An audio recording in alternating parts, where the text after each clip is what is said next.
Hi అండి. ఎలాగున్నారు అందరూ? అందరూ బాగుండాలండి. అందులో మనం ఉండాలి. అందరికీ థ్యాంక్స్ అండి. సబ్స్క్రైబ్ చేసుకున్న వాళ్ళందరికీ కృతజ్ఞతలు. ప్లీజ్ ఫ్రెండ్స్ లైక్ చేయండి, సబ్స్క్రైబ్ చేసుకోండి, కాస్త ఎంకరేజ్ చేయండి. ఇక రామాయణంలోకి ఈరోజు వెళదామండి. మరునాడు ఉదయము విశ్వామిత్రుడు రాముడితో, నాయనా, తాటకిని చంపి లోకానికి ఉపకారం చేశావు. నీకు దివ్యమైన అస్త్రాలు ఇవ్వాలనుకుంటున్నాను. ఆ అస్త్రాలతో లోకంలో ఎలాంటి వారినైనా ఎదుర్కోవచ్చు. దండచక్రం, ధర్మచక్రం, కాలచక్రం, విష్ణుచక్రము ఇస్తాను.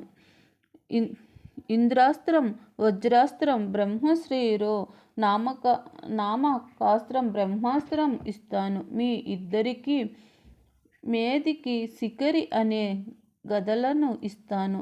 ధర్మపాశం, వరుణపాశం, కాలపాశం, వరుణాస్త్రం, నారాయణాస్త్రం, అగ్నేయాస్త్రం, వాయువ్యాస్త్రాలు, విష్ణుశక్తి, శివశక్తి అనే శక్తి ద్వయాన్ని ఇస్తాను. అంతేకాదు, రాక్షసులు ధరించే కంకాలం, కాపాలం లాంటి అస్త్రాలని ఇస్తాను.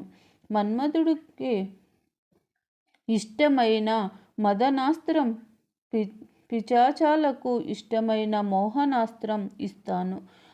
ఇవే కాక ఇంకా శక్తివంతమైన ఎన్నో అస్త్రాలు ఇస్తాను. నా నుండి వీటిని గ్రహించు అని విశ్వామిత్రుడు దివ్యస్త్రాలను ఇచ్చాడు. ఆ అస్త్రాలకు సంబంధించిన మంత్రాలని కూడా బోధించాడు. వాటిని ఉపయోగించే విధానంతో పాటు పునర్వహంసరాన్ని కూడా రామలక్ష్మణులకు బోధించాడు. విశ్వామిత్రుడు ఎందుకు ఇన్ని అస్త్రాలు ఇచ్చాడు? ఆ విషయాలు మనము అరణ్యకాండంలో తెలుసుకుందాము. అక్కడ నుండి వారు ప్రయాణం సాగిస్తూ సిద్ధాశ్రమానికి చేరుకున్నారు. విశ్వామిత్రుడు రాముడితో, రామా, దీనిని సిద్ధాశ్రమం అంటారు.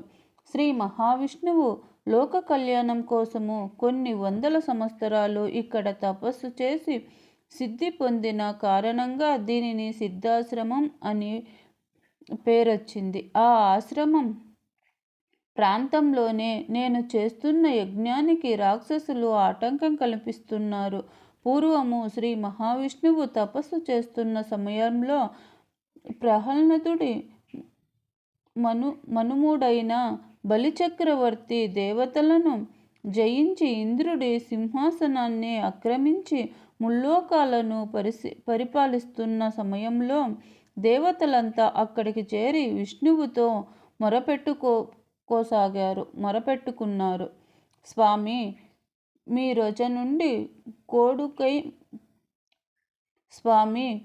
మీ రోచనుడి కొడుకైన బలిచక్రవర్తి ఒక యజ్ఞం చేస్తున్నాడు.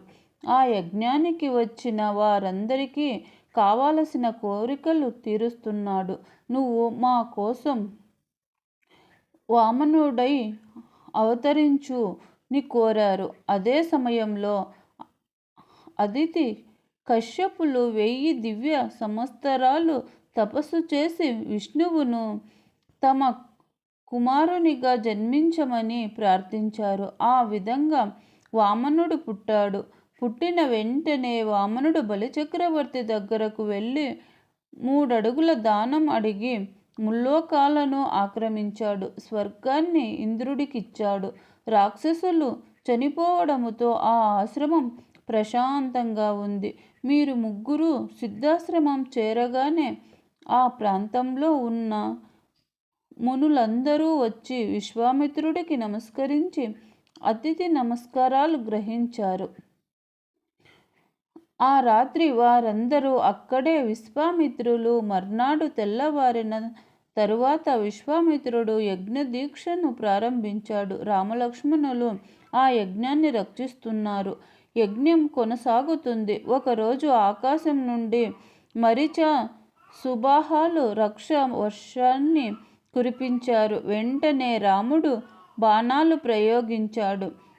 మానవస్త్రం మరిచుడు గుండెలకు తగిలింది. వెంటనే వాడు దూరంగా వెళ్ళి సముద్రంలో పడిపోయాడు. ఆగ్నేయాస్త్రంతో సుబాహుని కొట్టాడు. ఆ దెబ్బకి వాడు చచ్చాడు. మిగిలిన రాక్షసులను వాయవ్యాస్త్రంతో సంహరించాడు. ఆ విధంగా విశ్వామిత్రుడు చేస్తున్న యజ్ఞాన్ని కాపాడారు. మునులందరూ సంతోషించారు. ప్లీజ్ ఫ్రెండ్స్, నెక్స్ట్ వీడియోలో తెలుసుకుందాము. Thank you.